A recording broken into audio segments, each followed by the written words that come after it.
ज्ञानतिमिरन्दस्य ज्ञानाञ्जनशलाकया चक्षुरुन्मिलितं येन तस्मै श्रीगुरवे नमः। वाञ्छाकल्पतरुभ्यश्च कृपासिन्धुभ्य एव च पतितानां पावनेभ्यो वैष्णवेभ्यो नमो नमः। श्रीकृष्णचैतन्य प्रभु नित्यानन्द श्री अद्वैत गदाधार श्रीवासदि गौरभक्तवृन्द। हरे कृष्ण कृष्ण कृष्ण हरे हरे, हरे Ram Ram Ram Hare Hare.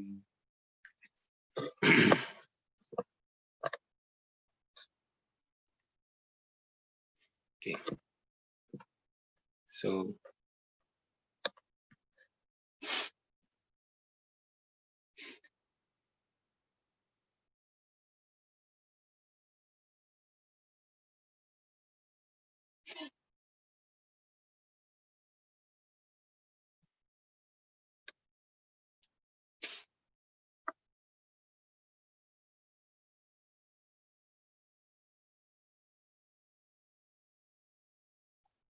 so far we discussed Lord Chaitanya's defeating the Vijay Pandit, Keshav Kashmiri.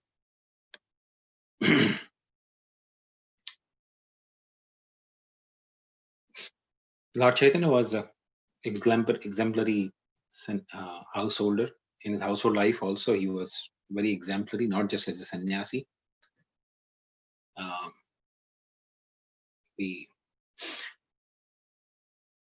And in household life, Sri Chaitanya Mahaprabhu, exhibiting just the role of an ordinary householder, just like ordinary human being, exhibited his concern for the financial status of his family. So in order to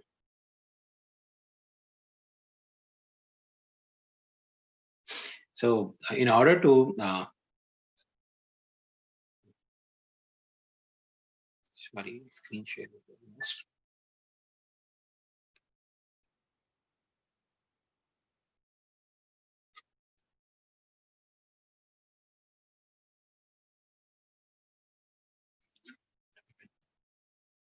Okay.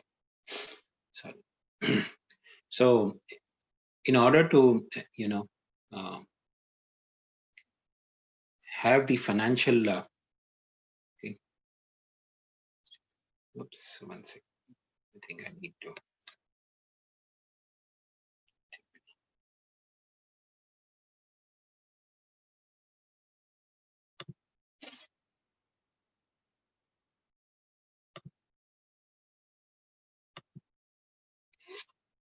Okay. So in order to have the financial needs taken care of, Sri Chaitanya Mahaprabhu exhibited the would like an ordinary householder. So he decided to visit East Bengal, and because Navdeep was known as the high seat, or a place where people from all over the world used to come for learning.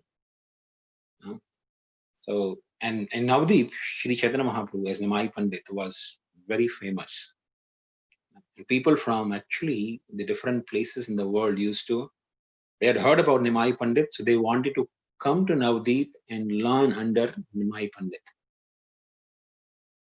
So when Nimai, he decided to visit the East Bengal to teach there, whatever, Sanskrit grammar, and he was teaching in Navdeep. He decided to visit to East Bengal. East Bengal is modern day Bangladesh. So Sri Chaitanya Mahaprabhu took the trip to East Bengal. When he uh, went to East Bengal, people from East Bengal were so much indebted. They felt so happy. They felt so happy that,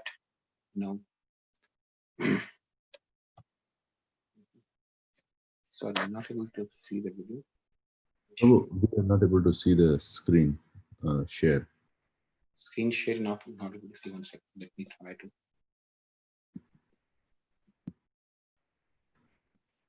I think. Okay.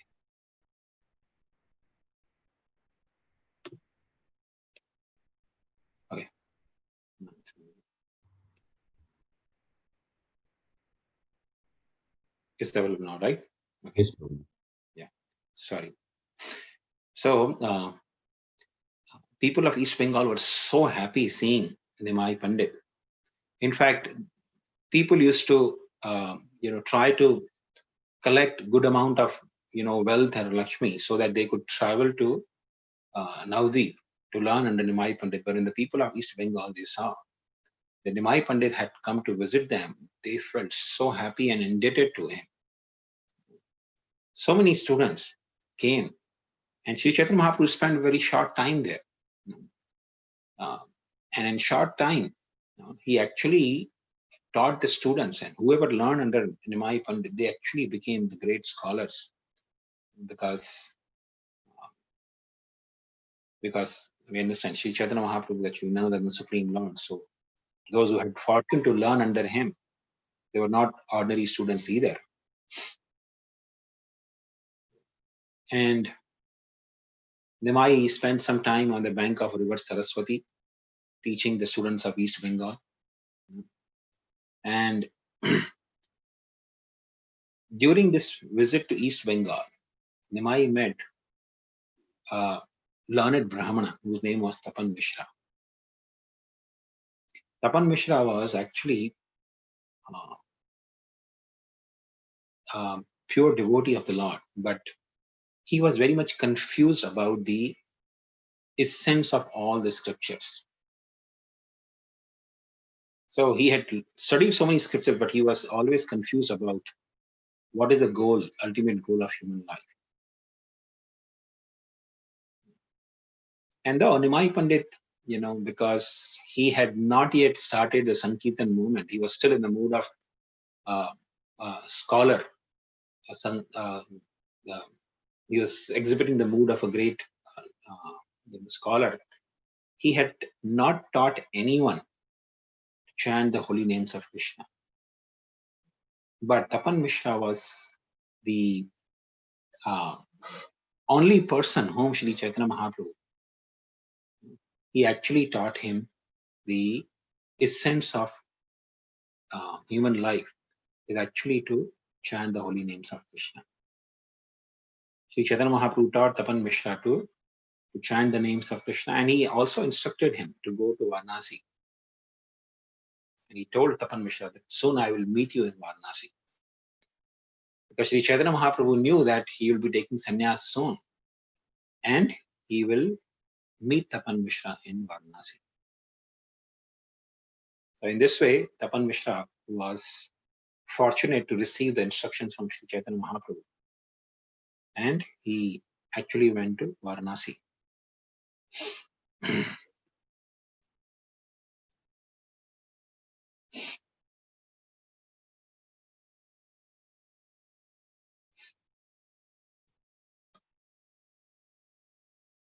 And after spending a few months in East Bengal, Nimai, he returned to Navdeep. And when he was returning to Navdeep, the students of East Bengal, they were so much obliged to Nimai that they gave him lots and lots of gifts. And when Nimai reached Navdeep, he started meeting his friends and relatives and describing them his journey to East Bengal. Just like, ordinary people, when they go to some journey to distant land, when they come back, they like to share. So Nimai Pandit was also sharing his journey to East Bengal with his friends and relatives. But Nimai observed one thing, that Mother Sachi, she was hiding. She was hiding from Nimai and constantly weeping. She was trying to avoid coming in presence of Nimai. Because the reason was, when Nimai Pandit was gone to East Bengal, his very dear wife, Laxmidevi, she couldn't bear the separation from her Lord. And it is said that in Vrindavan Das Thakur says she was bitten by the snake of separation from the Lord. And thus she left this world and went back home, back to Godhead. So Sachi Devi, she was, feeling so unhappy about this instance. She was trying to hide herself from coming in presence of Nimai, that what she should tell her son. And she was constantly weeping. So Sri Chaitanya Mahaprabhu, he saw that his mother was trying to avoid coming in his presence. So he actually approached Mother Sachi and started telling Mother Sachi, started revealing her the the of course he started giving her instruction, but started revealing her the the truth about Lakshmi Devi. He told Sachi Devi, my dear mother, your daughter-in-law is actually the goddess of fortune, and she has returned to the spiritual world. First, he actually started telling Mother Sachi that ultimately the body is destructible. The soul is actually eternal. There is no death for the soul, but the body is bound to be destroyed. But then he also revealed to Sachi Mata that Lakshmi Devi is actually none other than goddess of fortune, and she has returned. She has returned to the spiritual world. So there's nothing to actually lament for her.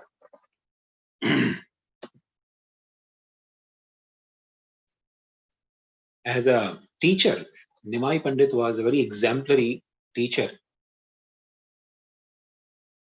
And whenever he saw any student, because we're talking 500 years ago, people, not just Vaishnavas, but every person, every student who came to the school of Nimai Pandit, they were Brahmanas and they were expected to put appropriate tilak after bathing.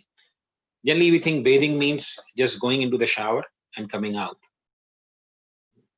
But bathing is actually not the process of cleaning or just pouring some water on the body.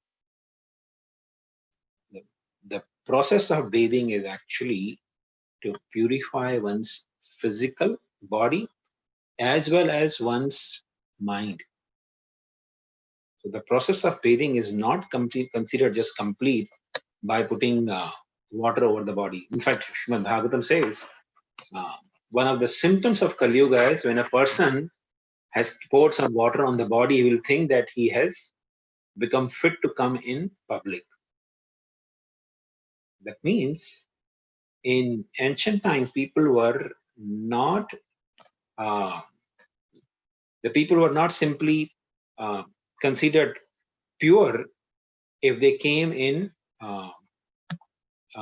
public after taking bath, because the real bathing is considered taking shower along with mantras. The real process of bathing is when supposed to actually bathe while taking shower, while pouring water on the body, one continues to chant mantras for purification of the mind. And after coming out of the shower, one is supposed to put on tilak on the body, on the 12 places, while chanting the names of Vishnu. That is considered complete bathing. So if Nimai saw sometimes some student came to school without putting tilak, he would chastise the student, my dear Brahmana, what's wrong with your family lineage? You are born in a Brahmin family and you don't even purify yourself properly. You have forgotten the process of taking proper bath. And Nimai would actually send the student back home to take again proper shower and put tilak and come. So, because if a person comes in public assembly without, appropriately purifying oneself, he's again considered impure.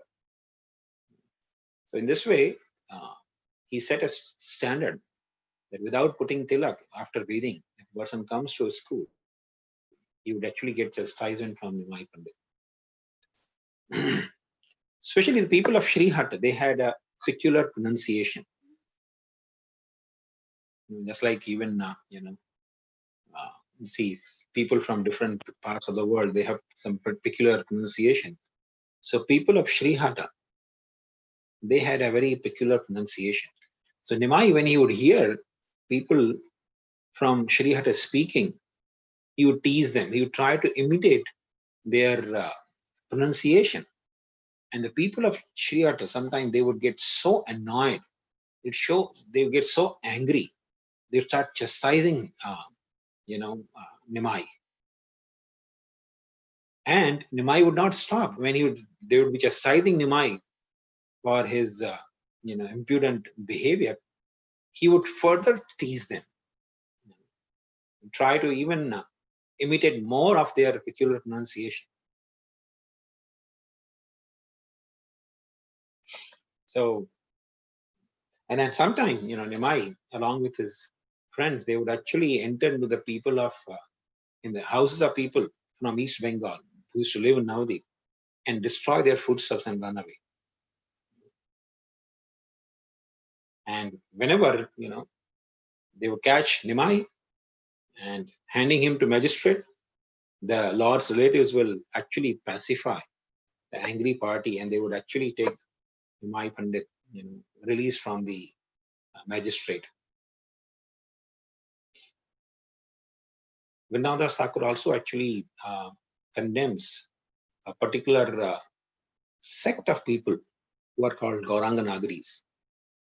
So, although Nimai would actually, sometimes behave, like a mischievous boy, but he would never ever, in any way, even joke with any of the women or ladies. He would actually maintain respectable distance from the opposite sex. There are some people, some sect of people who actually support that Sri Chaitanya Mahaprabhu, because he's Krishna himself, he would perform the pastimes like Sri Krishna. Like Krishna was, Krishna is called Brajabara Nagar. Brajabara Nagar means who actually has intimate pastimes with the ladies of Vrindavan. So similarly, there are people who have this kind of idea that, Gauranga Mahaprabhu was actually, Navdeep Nagar. He would actually go and have pastimes with the ladies in Navdeep. But that is never ever supported from any authorized scriptures. In fact, our Vaishnava Acharya, especially Bhaktivinoda Thakur, has also seriously condemned this kind of thought or attitude. Sri Chaitanya Mahaprabhu never ever performed any of the pastimes in, imitating Krishna's pastimes of Braja with the gopis.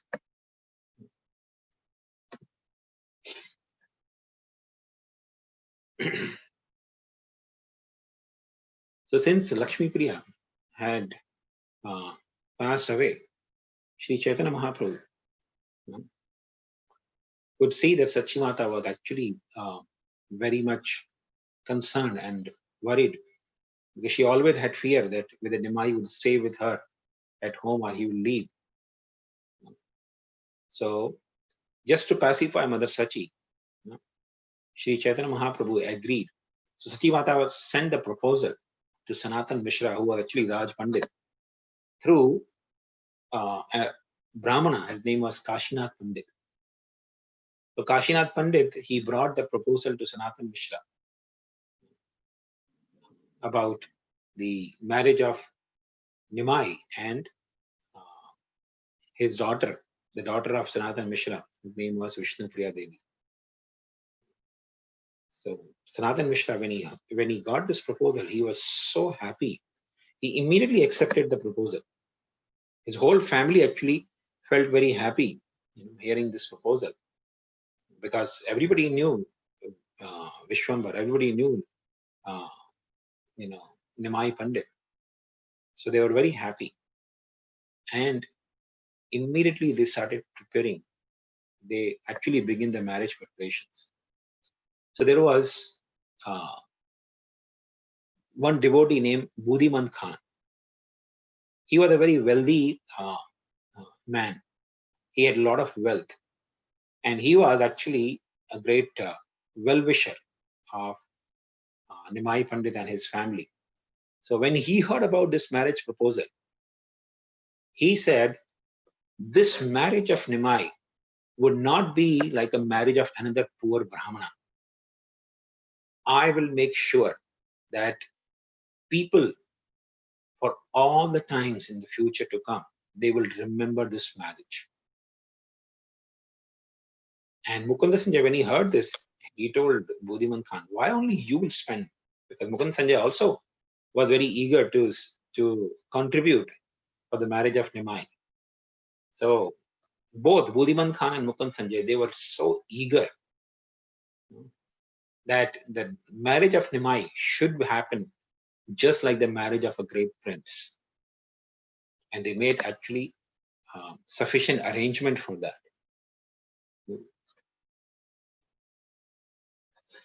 So in the Bengali tradition, there is a ceremony, a day before the marriage, there is a ceremony called Adivas ceremony, where the girl's father actually comes to the boy's home and they perform this ceremony by worshipping the bridegroom.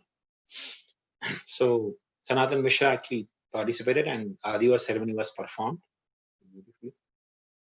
And Brahmanas were actually chanting the mantras from the Vedas during this ceremony. And the Lord personally, he offered flower garlands, sandalwood paste, betel leaf, and betel nuts, and with other gifts to all the visitors. So all the visitors who were coming, they were given the gifts. And the gifts that were given, they were all, paid off by Buddhiman Khan, who was actually a Vaishnava. So many of the Brahmanas who had come for the marriage, they were a little greedy. When they saw the gifts, they were so much attracted to these gifts. They were collecting the gifts and they were going again in the queue and standing in the queue to again get the gifts. And Nimai, he actually observed this greedy behavior of the Brahmanas. And because he's the Patita Pavan, he's the most magnificent incarnation of the Lord, he did not chastise the Brahmanas. When he saw the Brahmanas were greedy, they were again going in the queue to collect the gifts. And he thought this is not good actually, because they're trying to cheat the Vaishnava. So this will have serious consequences for them. So Nimai personally announced that everyone can actually collect the gift 3 times. And when the Brahmanas heard this, they felt very much ashamed. They were trying to cheat to get the gifts because they were so much attracted to gifts. But when they heard that Nimai announced that they can collect gift 3 times, even the greedy Brahmanas were completely satisfied. So this is actually such an amazing instance where Sri Chaitanya Mahaprabhu, this is how he corrects the people in Kali Yuga. Not by chastising, but by giving in abundance. Even though the material gifts, the gifts were only some material objects, but Sri Chaitanya Mahaprabhu, simply to remove the offenses, he gave in abundance. This is how he actually removes the offenses from the lives of people in Kali Yuga.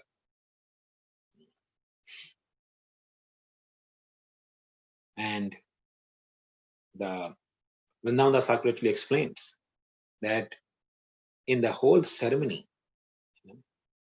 the Adivas ceremony, so many flowers were used. So many flowers, sandalwood paste, betel leaf, betel nuts were used. All these ingredients were used in such an abundant quantity that they would suffice for at least 10 marriages. Actually, he says the amount of flowers and betel nuts and all these that they fell to the ground, which were not used, they actually wasted, that would suffice at least for 10 marriages. So you can imagine how much amount of flowers and all the ingredients were used. The ingredients which were wasted, that were sufficient only for 10 marriages. And The relatives of Nimai, they performed the Adivas ceremony also for the Visnupriya. So generally, this Adivas ceremony takes place for both the parties. So the boys' relatives, they go to the girl's family, and the girl's relatives come to the boys' family to perform this Adivas ceremony. And next day, on the day of marriage, the morning duties were performed by Sri Chaitanya Mahaprabhu. He worshipped the forefathers as the custom. And then the whole house was decorated. Sachimata actually performed the traditional rituals by bathing in Ganga, visiting the temple of Chastidevi and worshipping Chastidevi. And the different relatives, they visited and distributing the particular preparation called khoi, along with bananas, oil, betel nut and leaves, and vermilion to all the ladies. These are the custom you see even in sometimes in South Indian families. They have this custom. If some relatives come at some occasion of marriage or some other special occasion, they're given these different ingredients. And generally, in our experiences, whenever there's a marriage, there is some dissatisfaction. People are, at least there will be some people who will be dissatisfied. But in the marriage of Sri Chaitanya Mahaprabhu and Visnupriya Devi, nobody was dissatisfied. Everybody was fully satisfied. You'll always find, in every marriage, there are at least one or two people who always, or maybe sometimes more, people are dissatisfied. At least I never saw in any marriage in our family or relatives where everybody was satisfied.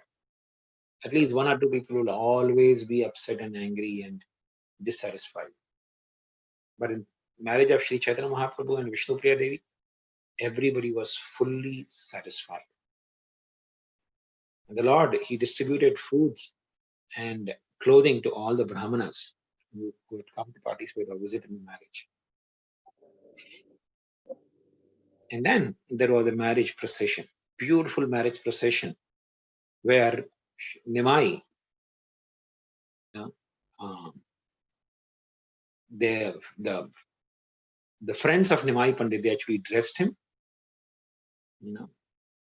and the Lord was taken on the palanquin, because in ancient times they used to take on palanquin, like we have a car nowadays. Those days they used to take palanquin, so 4 people would carry the palanquin. So they took Sri Chaitanya Mahaprabhu, the bridegroom, in the palanquin. Through the town, they were actually taking this procession almost for an hour to reach the house of Sri Sanatan Mishra. And procession was going through the bank of Ganga as the waxing moon was shining in the sky.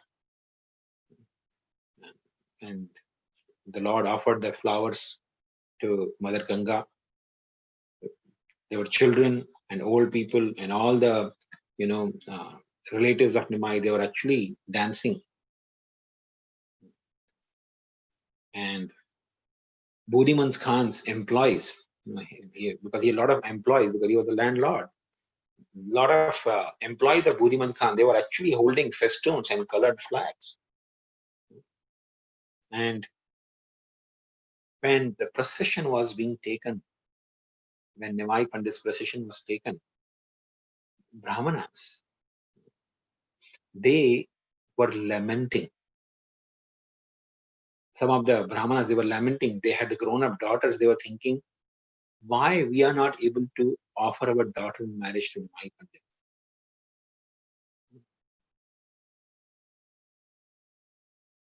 And people who were actually in that, procession, the Brahmanas actually, especially these Brahmanas, they were feeling great lamentation because they could see Nimai. He looked not only so beautiful, but he was so full of all the wonderful and virtuous qualities. And finally, the procession reached to the house of Sri Mishra, who actually welcomed the bridegroom. He welcomed Nimai and worshipped. That's as the tradition in the marriage. And then Visnupriya Devi arrived, and the marriage ceremony actually began. Of course, marriage ceremony is very elaborate, but some of the things which are mentioned by Vrindavan Thakur is Vishnupriya actually circumambulating Nimai, placing a beautiful flower garland at the lotus feet of the Lord, and Lord offering that garland to Vishnupriya. He put the garland around the neck of Vishnupriya Devi, and that time all the relatives and people who had come to participate in the marriage, they actually showered flowers. And Raj Pandit, Sanatana Mishra, he actually offered cows, land, property, beds, furniture, and lot of dowry, valuable gifts he offered. And then, of course, the homa was performed, the marriage ceremony was completed, and there was the reception. That night, Shri Vishwambar, he spent that night in the house of Vishnupriya Devi, as was the custom. And next day, Raj Pandit, he bid the farewell, offering the respects to the relatives, and actually he gave a lot of gifts to Vishnupriya Devi and Nimai while they were leaving. And when Vishnupriya Devi and Nimai Pandit, they were proceeding to the house of Sachi Devi, the people on the way, they actually saw this beautiful couple, and they started actually commenting that this couple looks exactly like Rati and Kamadev. Some people said, no, they look like Lakshmi Narayan. Other people, they said, no, they look like Lord Shiva and Mother Parvati. In this way, people were actually, speculating different ways. So slowly and gradually, the procession arrived at the house of Sachi Mata, and Sachi Devi actually, with the help of Nimai, she distributed gifts and charity to everyone. And Nimai personally actually offered great respects to Bodhiman Khan by embracing him. And of course, this marriage ceremony, though it's briefly described by Vrindavan Das Thakur, the Lord's pastime, each and every pastimes are actually unlimited. Because the Lord is unlimited, his pastimes are also unlimited. But because we are limited, we can only appreciate or learn the pastimes of the Lord to some extent. I think we'll stop here. If anyone has any questions, you may ask.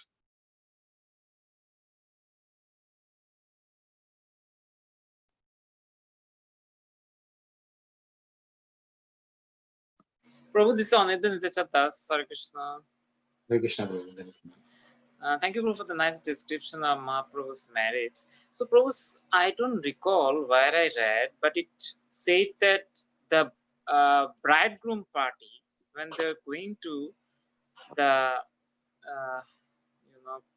abode of or like the place of Sanatana Mishra, actually many demigods and like devotees from different planets, they join, and this procession actually went for a long time rather than the like specified time. Actually it went on for a very long time, which is not calculable in our like limit of time. Is it true? Sorry, Prabhu, could you repeat your question? I mean, what I heard, Prabhu, that this procession of the bridegroom, which went to Sanatana Mishra's place, actually, kind of devotees and demigods from different planetary systems joined. And then this procession went on actually for a very long time. I mean, not like, which is according to the time calculation in kind of our planet. And it actually went on for a long time. Is it true, Prabhu? Yes, Prabhu, that is true. I mean, not only during the marriage ceremony of Nimai, but also during the what do you call the Sankirtan, which we'll be, I think, discussing in the forthcoming times. When Sri Chaitanya Mahaprabhu took out the Sankirtan, the Nagar Sankirtan in the streets of Navadvip to chastise Chand Kazi. that time also the demigods actually came to participate in the Sankirtan. There were actually millions and millions of people. That's true. Even the marriage ceremony of Nimai Pandit, so many demigods, they came from the upper planetary system to participate in the marriage ceremony. Okay. Oh, Prabhu, just one other follow-up thing just wanted to add. Actually, the Srihatta is now called Silet in Bangladesh. And they have actually the most, I mean, I would say deviated accent from Bengali, because their accent is very much, similar to Myanmar. And that's why, it's kind of the most deviated, it's said, form of Bengali that the Siletis speak or the Srihatta people speak. Okay. Thank you very much, bro, for that, because probably you'll know better because you're from that region. But yeah. So Shariata is called, what you said, what is Shariata called? Silet. Now it is called Silet. Silet. Silet. Okay. Yes. Thank you for sharing. Hare Krishna Prabhuji. Then Pranam Jai Shri Prabhupada. So I wanted to know, what is Adivas, Prabhu? Adivas is a ceremony before the day of marriage takes place. And in this day, as I said, there are certain rituals performed. I mean, I know even in our family tradition, I'm sure in every family, you'll find before the day of marriage, there is some ceremony performed. So similarly, in Bengal, there is a ceremony that takes place before the marriage day is called Adivas ceremony. I think in every tradition it is there. It may be different names, but making the bride and bridegroom, like they will put haldi and different other functions. All those. Yes. Thank you, Prabhu. Yeah. Hare Krishna Prabhuji, Dhanavad Pranam. Haribol. Just a continuation to the same question. So I have heard in some temples also there's Adivas celebration for the lordships. What is that, Prabhuji? That is actually a good question. Even I think Govindpriya can give the answer to that question. Because I've heard that ceremony, but I never inquired about what exactly that ceremony is meant for. Yeah, I just now remember. I think last time Mataji mentioned that it is the arrival ceremony or something like that. Arrival or something. As in, is it that the day when the Pran Pratishtha was done, like that? Like for Jagannath Ji or something, it is performed. Mataji, have you heard in that? I have heard in Pune for Radha Vrindavan Chandra also it was done. So I'm not sure Okay. only Jagannath Baldesa, but I was They do in curious most of about the ceremony. ISKCON temples. They do it. That's there. Even in Mayapur they do it. I know. So I just heard it, but I mean, this term came here, so I'm just wondering what is that ceremony done in the law, like for the deities? What do they do? Or what is it for? Yeah. I mean, I've heard it, but I never participated in Adivasam, so I really don't know what they exactly do. I know they do it in Mayapur, but I never saw in any temple where I stayed performing Adivas ceremony. So I really don't know what exactly they do in that ceremony. Is it a day before appearance day of Lord? Something like that? No, I don't think so. They do it generally at different times. There's no fixed time for that. They do it anytime. Generally during 24 hours Kirtan or something like Kirtan festival. Before that, they do some Adivas ceremony or something like that. So I really don't know what is the purpose of that ceremony when they do it in the temple. But 500 years ago, when Sri Chaitanya Mahaprabhu's marriage was taking place, that was a traditional ceremony before the marriage they performed. Where the relatives of the other side, they come and perform some rituals along with worshipping the Supreme Lord. Thank you, Prabhu.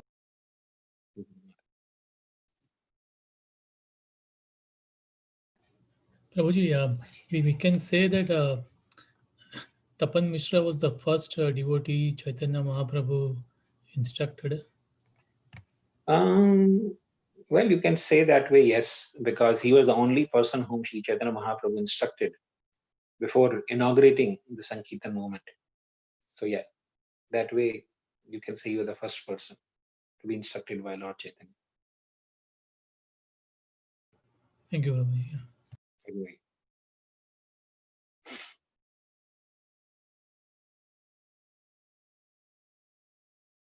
Okay. So I think if no more question, then we can stop here. Thank you very much, everyone. Vansha Panchakalpatarubhyasya कृपा सिंधु एव च पतितानां पावनेभ्यो Vishnu वैष्णवेभ्यो Thank you, Prabhuji. Hare Krishna Prabhuji, thank you very much. Hare